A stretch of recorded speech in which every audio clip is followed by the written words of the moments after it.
Hello दोस्तों, नमस्कार। आप देख रहे हैं यूट्यूब चैनल टेसी पॉइंट। उम्मीद करता हूँ आप सब लोग बहुत अच्छे होंगे और आपकी तैयारी बहुत ही बेहतरीन चल रही होगी। तो आज का हमारा प्रैक्टिस सेट नंबर है 7वां, जिसमें हम यूपी जीके के 20 क्वेश्चन डिस्कस करने वाले हैं। उन क्वेश्चन के साथ साथ जो भी उनसे जुड़ी हुई चीज़ें होंगी उन्हें भी हम यहाँ पे डिस्कस करेंगे।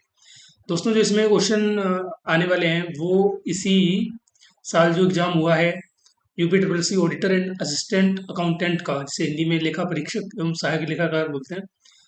आई गेस इसका एग्जाम शायद 5 जनवरी को हुआ था। तो वही क्वेश्चन हम यहाँ पर लेके आए हैं और देखेंगे कि अभी करंट में किस तरह के क्वेश्चन यूपी जीके में पूछे जा रहे हैं। तो बिना टाइम वेस्ट किए हुए लेक्चर स्टार्ट करते हैं। तो पहला क्वेश्चन आपकी स्क्रीन पर है। क्वेश्चन है कि which of the following is state animal of Uttar Pradesh. तो स्टेट एनिमल पूछा गया कि जो राज्य पशु है उत्तर प्रदेश का वो क्या है। ऑप्शन की बात करें तो Indian elephant, Indian cheetah, blackbuck, swamp deer, not the above. तो ये 5 ऑप्शन दिए गए। तो इसे दोस्तों बात करें उत्तर प्रदेश के स्टेट एनिमल की तो वो है स्वैम्प डियर। यहाँ पर डी ऑप्शन राइट हो जाएगा। आपको कमेंट में बताना है कि यूपी की जो है स्टेट फिश कौन सी है। और जो ये स्टेट फिश थी आईयूपीएसएफ के क्वेश्चन में पूछी जा चुकी है।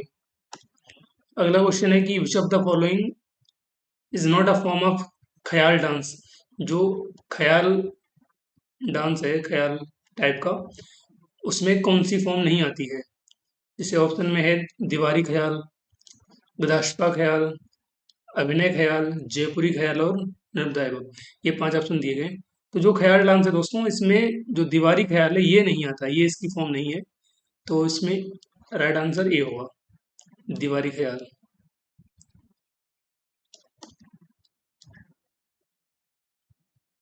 ठीक है। अगला क्वेश्चन है कि where has India's first multimodal terminal been built. तो जो इंडिया की सबसे पहली मल्टी मॉडल टर्मिनल है वो कहाँ पर बनाई जा रही है। ठीक है, कहाँ पर बनाई गई है तो वो पूछा गया है। ऑप्शन की बात करें तो यहाँ पर है आगरा, वाराणसी, लखनऊ, प्रयागराज और नमताएबम। तो दोस्तों, जो first model multi modal terminal है वो बनारस में बनाई गई है। तो उसका बी ऑप्शन राइट होगा, वाराणसी।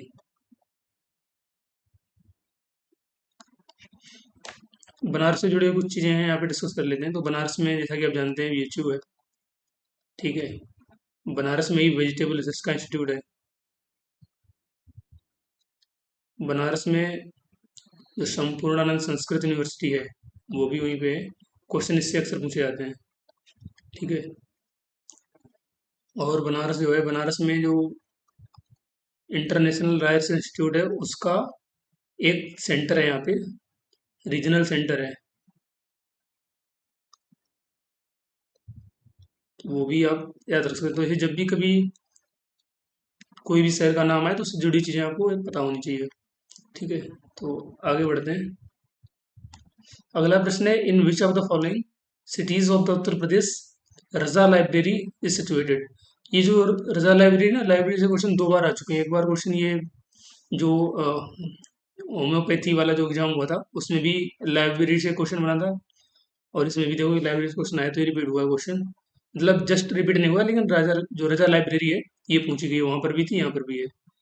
तो जो रजा या राजा लाइब्रेरी इसको बोलते हैं। तो ये कहाँ पर है, किस शहर में है। तो ऑप्शन में फैजाबाद, बरेली, मुरादाबाद, रामपुर और नर्मदाएबग। तो दोस्तों, जो रजा लाइब्रेरी है वो रामपुर में है। डी ऑप्शन इसका राइट होगा। ठीक है। आगे बढ़े। What is the white revolution in India associated with. तो जो व्हाइट रिवॉल्यूशन है, जिसको हिंदी में श्वेत क्रांति के नाम से जानते हैं, ये किस सेक्टर से संबंधित है। श्वेत क्रांति की बात करें तो लेदर प्रोडक्शन से नहीं है, ना ही कॉटन से है, ना ही लाइमस्टोन से। लाइमस्टोन ही चूना पत्थर होता है। तो जो श्वेत क्रांति है वो मिल्क प्रोडक्शन से संबंधित है। और साथ में ये बता दें जो ऑपरेशन फ्लड है, ऑपरेशन फ्लड, ये भी मिल्क प्रोडक्शन से ही संबंधित है। श्वेत क्रांति के जो फादर हैं वो डॉक्टर वर्गीज कुरियन साहब हैं। तो उनको याद रखें आप। ठीक है। आगे बढ़ते हैं। विच of the following district of Uttar Pradesh is famous for log industry. आपको पता ही होगा ताला नगरी किसे बोलते हैं। तो कुछ क्वेश्चन मतलब ठीक ठाक आ जाते हैं, तो वही सब है। तो ताला नगरी आपको बताना है, या जो ताला उद्योग है वो किस शहर का फेमस है। तो ऑप्शन है हाथरस, कौसाम्बी, आगरा, अलीगढ़, अहमदाबाद। इसका राइट आंसर डी है, अलीगढ़ होगा। अलीगढ़ वाला तालाब बहुत फेमस है। ठीक है, आगे बढ़ते हैं। Bundelkhand soil is found in. तो जो बुंदेलखंड सॉयल है वो किस प्लेन्स में या किस रीजन में आती है वो पूछा गया है। जहाँ की आप जानते हैं हमारा यूपी बहुत ही बड़ा है और यहाँ पर अलग अलग तरह का एरिया है, अलग अलग तरह की ज़मीनें हैं, मिट्टियाँ हैं। ठीक है, तो बात करेंगे बुंदेलखंड सॉइल्स की, तो वेस्टर्न प्लेन्स ऑप्शन में है, गंगेटिक प्लेन्स, तराई रीजन, सदर्न प्लेटू और नब्दाइबा। तो जो बुंदेलखंड है ना अपना उत्तर प्रदेश का हिस्सा, वो आता है सदर्न प्लेटू में। जो दक्षिणी पठार है, ठीक है, तो दक्षिणी पठारी भाग है, उसमें आता है। सदर्न प्लेटू में बुंदेलखंड आता है। अगला क्वेश्चन है, इसमें अगर हम बात करें, जैसे जो वेस्टर्न प्लेन है, ये वेस्टर्न प्लेन जो दिल्ली के पास वाला एरिया है यूपी का, मुजफ्फरनगर, सहारनपुर, मेरठ, ये सब वेस्टर्न में आते हैं और सबसे डेवलप यही वाला रीजन है। गंगेटिक प्लेन जहाँ जहाँ भी, जहाँ जहाँ से गंगा निकली हुई है, स्पेशली जो सेंट्रल यूपी का पोर्शन है और मिडल का जो पोर्शन है वो गंगेटिक प्लेन्स में आता है, जो गंगा यमुना का दोआब एरिया है। ठीक है, और काफ़ी उपजाऊ एरिया भी है ये। साथ में जो तराई रीजन है, तराई रीजन जो जो नेपाल और उत्तराखंड का एरिया है और जो यूपी का है, जो सटा हुआ, मतलब जहाँ से पहाड़ और मैदान जो मिलते हैं वो तराई में आता है। तो जितना भी आप देखेंगे अगर मैप में कभी, तो उत्तराखंड से लेके नेपाल से बॉर्डर शेयर करने वाले जो जिले हैं वो तराई रीजन में आते हैं। और सदर्न प्लेटू में, दक्षिणी पठारी भाग में बुंदेलखंड आता है। बात करें अगले प्रश्न की, तो अगला प्रश्न है, in which year was Chaudhary चरण सिंह अवॉर्डेड द भारत रत्न। तो चौधरी चरण सिंह को भारत रत्न कब मिला था वो ईयर पूछा गया है। तो जैसा कि आप जानते होंगे, किसानों के मसीहा के नाम से जाना जाता है चौधरी चरण सिंह साहब को, और उनके नाम से एक एग्रीकल्चर यूनिवर्सिटी भी है और एक स्टेट यूनिवर्सिटी भी है। एग्रीकल्चर यूनिवर्सिटी हरियाणा में है और स्टेट यूनिवर्सिटी उत्तर प्रदेश में है, जो कि मेरठ में है। बाकी बात करें भारत रत्न की, तो इनको मिला था 2024 में। सी ऑप्शन राइट होगा। ठीक है,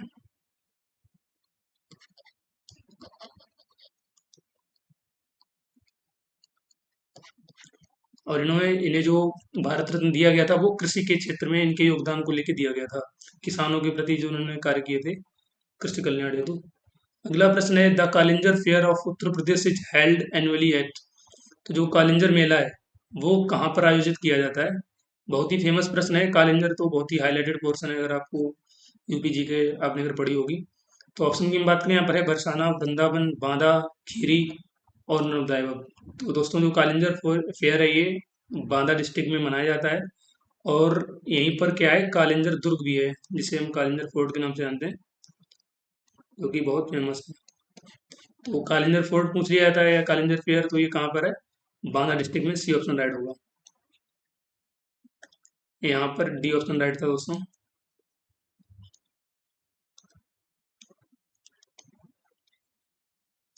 ठीक है, ये पीडीएफ आपको टेलीग्राम चैनल पर प्रोवाइड करा देंगे। जिन लोगों ने टेलीग्राम ज्वाइन नहीं किया वो ज्वाइन कर लें। वहाँ पर यूपी जीके की जो हमने मैराथन क्लास ली थी बेसिक पॉइंट पर, वो सारी की सारी PDF free of cost Telegram पर डाल दी गई है, तो आप वो जाके डाउनलोड कर लें, पढ़ें और अपना रिवीजन करें। नेक्स्ट प्रश्न है कि for what purpose is the colour extracted from the bark of gum acacia used. जो ये अकेसिया है, इसी को हिंदी में बबूल के नाम से जानते हैं, आप सब लोग जानते होंगे, बबूल का पौधा पेड़ होता है एक्चुअली।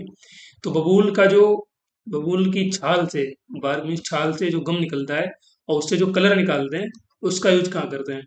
कि बबूल की छाल से जो कलर निकाला जाता है उसका यूज कहाँ किया जाता है। तो ऑप्शन है making wine, extracting oil, making matchsticks, dyeing leather items. Wine बनाने में, तेल को एक्सट्रैक्ट करने में, और माचिस की तीलियां बनाने में, या जो लेदर के आइटम्स हैं चमड़े के, उन्हें कलर करने में। तो इसका राइट आंसर डी ऑप्शन होगा। ठीक है, dyeing leather items. Next question है, how many times has the Uttar Pradesh legislative assembly been constituted till date. तो आज तक, जो अभी तक की डेट है उसमें, जो लेजिस्लेटिव असेंबली है अपनी, लेजिस्लेटिव असेंबली है, उसमें कितनी बार, मतलब अभी तक उसको उसको बनाया गया है, कॉन्स्टिट्यूट किया गया है। तो इसका जो राइट आंसर वो होगा, 18 बार किया गया है अभी तक। ठीक है, तो 18 राइट आंसर होगा, बी ऑप्शन। अगला प्रश्न है, how many GI tag products does Uttar Pradesh currently have retaining its position as the state with the most in India. तो सबसे बात पहले करें जीआई टैग होता क्या है। तो जीआई टैग ना जियोग्राफिकल इंडिकेशन होता है, ये उस प्रोडक्ट को दिया जाता है जो उस एरिया का बहुत ही फेमस होता है। ठीक है, उसको एक बड़े स्तर पर पहचान देने के लिए जीआई टैग दिया जाता है। ठीक है, तो यूपी में सबसे ज़्यादा जीआई टैग हैं और पूछा गया है कि कितने हैं, वो नंबर बताना है आपको। तो जीआई टैग यूपी में टोटल 75 है। सी ऑप्शन राइट होगा। नेक्स्ट प्रश्न है, Uttar Pradesh is divided into how many agro climatic zones. तो जो एग्रीकल्चर के स्टूडेंट हैं उन्हें तो आसानी से पता ही होगा, क्योंकि वो लोग एग्री जो भी क्लाइमेटिक जोन्स और इकोलॉजिकल जोन्स होते हैं काफ़ी अच्छे से पढ़ते हैं। तो बात करेंगे यहाँ पर सिर्फ यूपी यूपी की हम बात करेंगे, तो अकेले यूपी में जो है जो एग्रो क्लाइमेटिक जोन की संख्या है वो 9 है। तो सी ऑप्शन राइट होगा। ये क्वेश्चन एकदम एग्जैक्ट कट टू कट आते हैं, तो भाई इनको अच्छे से पढ़ लेना। बाकी ये पीडीएफ तो हम आपको प्रोवाइड करा देंगे। नेक्स्ट क्वेश्चन है, the climate of Uttar Pradesh is. तो उत्तर प्रदेश की जलवायु कैसी है? तो ऑप्शन में दिया गया है tundra, arid, desert, temperate continental, tropical monsoon, none of the above. Tundra होती है जो मतलब बहुत ही बर्फ वाले एरिया होते हैं। ठीक है, जैसे अपने ये पोल्स हो गए वो टुंड्रा में आते हैं। एरिड डिजर्ट रेगिस्तान हो गया।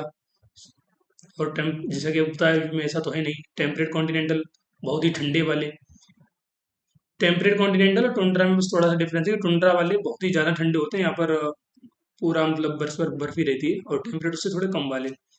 ठीक है, ट्रॉपिकल मानसून में जहाँ पर बारिश होती हो और मानसूनी बारिश हो और पूरा इकोसिस्टम उनका मानसूनी बारिश पर डिपेंड हो, इस तरह से वो ट्रॉपिकल मानसून के अंडर आता है। तो उत्तर प्रदेश की जो क्लाइमेट है वो ट्रॉपिकल मानसून में ही आती है। डी ऑप्शन राइट होगा।